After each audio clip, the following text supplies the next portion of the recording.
안녕하십니까. 공병호TV의 공병호입니다. 이마트 창사 첫 적자 대형마트 순환시대, 마트 덮친 마이너스 쇼크, 이마트 창사 이래 첫 적자. 8월 10일자 국내 조간신문들의 한 페이지는 큼직하게 이마트가 창사 이래 첫 번째 적자를 기록했다는 내용을 대대적으로 보도하고 있습니다. 제가 그 기사 제목을 보면서 번뜩 떠오른 생각은 영원한 것이 없구나. 거대한 변화가 일어나고 있구나. 돈 벌기가 참으로 어렵구나. 다른 분야에서는 또 얼마나 많은 변화가 일어나고 있을까.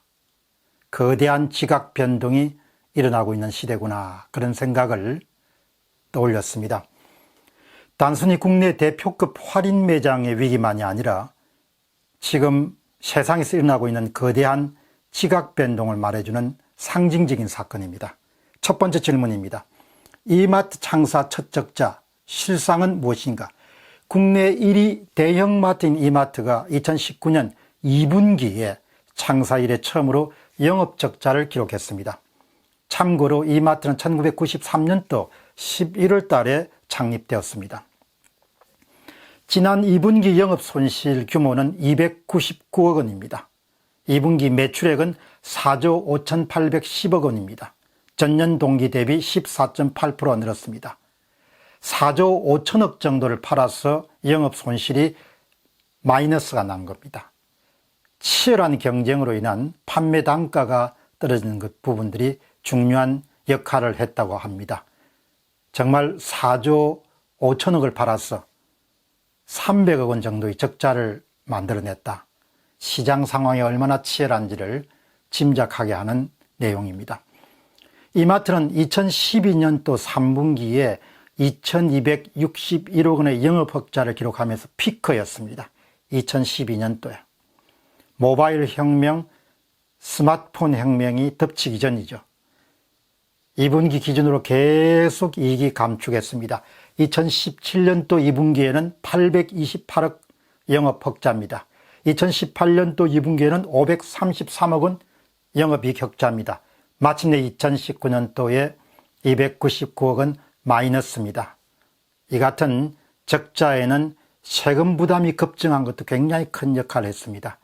세금 부담이 크게 늘지 않았으면 이렇게 적자 규모가 크지 않았을 겁니다. 그러니까 정부 규모가 커지면서 이마트 대형 매장에 대한 보유세 부담이 커진 부분들도 굉장히 큰 요인이 됐습니다만은 전반적인 추세는 영업이익이 계속적으로 하락세를 기록해왔다. 이마트가 사업 다각화 차원에서 추진했던 온라인 매장인 썩닷컴은 마이너스 113억 원, 이마트 24는 마이너스 64억 원, 조선호텔은 마이너스 56억 원 정도의 적자를 기록했습니다. 두 번째 질문입니다. 근본 원인은 무엇인가? 전문가들의 진단은 세 가지입니다. 첫 번째는 1인 가구가 증가한 것, 두 번째는 경기 불황이 심해진 것, 세 번째는 쿠팡 등의 온라인 매장들이 약진한 것, 이 세 가지가 이마트 부진의 원인으로 간주되고 있습니다. 물론 나중에 제가 또 다른 원인을 제 나름대로 분석한 것을 말씀드리겠습니다. 첫 번째는 1인 마트 증가로 인해서 마트를 찾는 사람 자체가 줄어드는 거죠. 두 번째는 온라인 매장들이 성장하면서 과거에는 작은 소품들을 주로 구매했지만 이제는 온라인 매장이 강점을 갖고 있던 고기라든지 그다음에 식료품이라든지 채소라든지 과일까지도 온라인 시장들이 시장을 가져가면서 이렇게 영업 성적이 악화가 됐다. 그다음에 특히 이제 온라인 업체들하고 경쟁하기 위해서는 단가를 많이 낮추는 전략을 쓰는데 결국 매출은 늘어나지만 단가가 낮아지니까 때로는 출혈 경쟁 때문에 마이너스 손해를 보면서까지 물건을 파는 그런 전략들이 수익성 악화로 연결됐다. 이렇게 보면 좋겠습니다. 그 다음에 여러분 아주 중요한 요인은 이마트도 결국은 최저임금 급등으로부터 비껴날 수가 없었습니다. 이 최저임금이 급격히 상승하면서 인건비 부담이 엄청나게 커진 거죠. 그 다음에 이제 특히 오프라인 매장의 경우는 부동산 보유세가 늘어났는데 전년 대비 올해 이마트가 추가적으로 더 지불한 보유세는 623억 원이라고 합니다. 영업이익의 상당히 많은 부분을 정부가 가져가 버린 거죠. 예상보다 적자가 크게 늘어난, 애널리스트가 예상했던 것보다 적자가 크게 늘어난 것은 결국은 상품 마진 하락 때문입니다.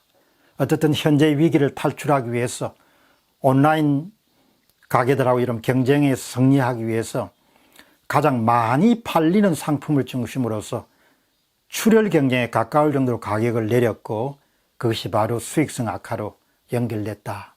그런데 이것은 또 울며계자식으로 사람을 끌어모으기 위해서는 상시 가격 인하를 할 수밖에 없었던 그런 어려움 등이 있었습니다. 자, 그럼 이제 이마트의 경영진들은 어떻게 현재 이 난국을 탈출하기 위해서 노력하고 있는가? 첫 번째는 상시 초저가 전략입니다. 낮은 가격에 팔아도 이익이 낼 수 있는 구매 단가를 대량으로 구매하든지 이렇게 해서 구매 단가를 낮추는 그런 방법을 사용하고, 그 다음 매장 혁신이죠. 돈 안 되는 매장은 다 좀 없애고, 그 다음에 그냥 쇼핑하는 장소로부터 재미란 요소를 더해가지고 그런 마트를 좀 더 많이 찾도록, 그래서 가전 매장 중심의 일렉트로마트라고 이 마트가 신규 사업으로 진출한 그런 일종의 가전 매장을 입점을 해서 드론, 게임, 가상현실 체험 이런 부분을 가지고 사람들을 끌어모으는 그런 전략, 또 새로운 캐시카우를 확보하기 위해 신사업을 전개하는 것이죠. 코스토코처럼 대용량 상품을 판매하는 레이더스가 이번에 이익을 좀 많이 남겼습니다. 16개 정도 매장까지 확장이 됐는데 아주 대표적인 신사업의 성공 사례 가운데 하나입니다. 그 다음에 이제 편의점인 이마트24라든지 이마트 자체 상품을 판매하는 노브랜드라든지 이런 것을 대대적으로 이제 개척해 가면서 고객 접점을 조금 더 확실히 하게 하는 그런 전략들을 사용하고, 이것은 이제 자리를 잡는데 시간이 좀 걸려야겠죠. 이런 노력들을 통해 가지고 이제 항상 사업이라는 것은 현재 잘 될 때 현금을 확보한 다음에 그걸 가지고 앞으로 또 새로운 그런 성장축을 이마트24라든지 그 다음에 노브랜드라든지 그 다음 삐에로라든지 이런 것을 더해가면서 또 그게 또 이제 히트를 치게 되면은 저무는 것을 좀 대체하고 이러면서 계속 사업을 이제 영위해 나가는 거죠. 그러니까 정치하는 사람들이, 사업하는 사람들이 돈 쌓아놓고 사업한다고 생각하면 안 되고 매일매일 이제 고민하는 거죠. 이게 가면 다음에 뭘 가지고 해야 되냐. 그래서 어떤 사업가는 사업이란 것을 전쟁에 비유해서 1차 방어선이 있고 2차 방어선이 있고 3차 방어선인데 1차 방어선이 무너지면 2차로 메우고 2차 방어선이 메우면 또 3차로 메우고 이런 식 정도의 항상 위기 관리를, 성장 관리를 해 나가는 것이 사업이다. 질문 세 번째, 향후 전망이 어떻겠냐.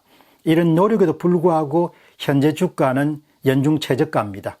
이마트 주가가 10만 한 9천 원 정도 되니까 한 달 새에 약 22%가 빠진 거죠.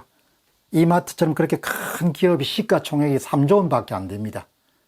그러니까 참 이 전성기하고 또 쇠락기에 시장 가치가 얼마만큼 크게 바뀌는지를 우리가 알 수가 있죠. 특히 이제 이마트가 시도하는 그런 온라인 사업 쓱닷컴 같은 경우도 당분간 수익을 남기기가 어렵습니다. 왜 그런가 하면 쿠팡이라든지 마켓컬리라든지 이런 거 거의 출혈 경쟁을 하고 있기 때문에. 그럼 이제 유통시장에서 일어나고 있는 이런 거대한 지각 변동을 저는 어떻게 해석하느냐. 저는 첫 번째, 모바일과 클릭을 향한 거대한 권력의 이동, 거래 이동이 이루어지고 있다고 보는 것이죠. 그렇기 때문에 오프라인 매장들의 성장이나 이런 부분에 한계가 있을 수밖에 없다는 겁니다.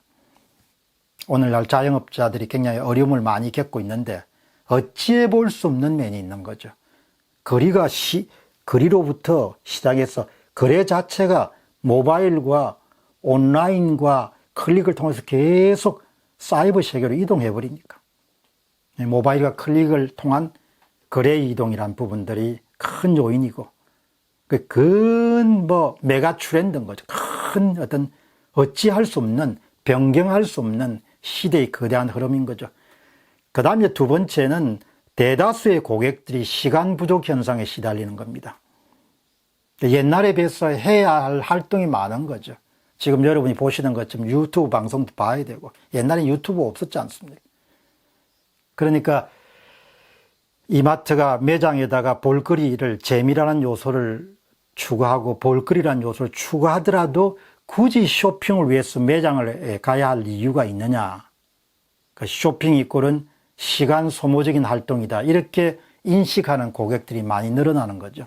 그러니까 대표적으로 이마트가 상시 저가 전략을 사용하는데, 상시 저가 전략이면 항상 싼 제품이 있다고 생각해서 시간이 넉넉한 사람들은 매장을 방문하겠지만, 또 많은 사람들은 상시 저가 전략을 쓰더라도 매장을 안 갈 거라고요.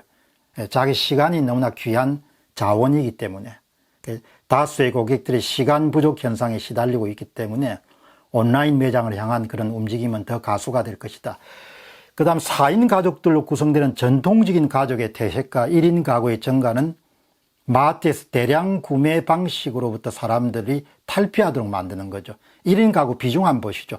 1990년에 전체 가구 가운데 9%였습니다. 2015년도에 26.5%, 2019년도에 30%, 2035년도에 34.3%죠. 그러니까 소량 구매가 일상화될 수밖에 없기 때문에 할인 매장, 대규모 구매를 선택하는 할인 매장을 갈 가능성이 낮고, 2000년부터 2035년 사이 1인 가구 수 증가율은 3.5%인데 반해서 2인 가구는 2.9%, 3인 가구는 1%, 4인 가구는 마이너스 2.0%, 5인 가구는 마이너스 4.5%. 가족 구조 자체가 완전히 바뀐 거죠. 그래서 대형 매장들은 축소 지향형 경영을 할 수밖에 없을 것이다. 돈 안 되는 데는 줄이고, 그 다음에 고정비 부담을 최소화할 수 있는 그런 전략으로 나갈 수밖에 없을 것이고, 결국은 새로운 업태, 노브랜드라든지 그 다음 이마트24라든지 이런 부분에 대해서 성장의 출구를 모색할 수밖에 없을 것이다. 요약해서 정리하면 이마트 위기, 그 회사 위기, 이게 아니고, 우리나라에서 오랫동안 난공불락의 성체나 요새처럼 자리를 잡고 있던 전통산업들이 많은 변화가 일어나고 있음을 생각하게 됩니다.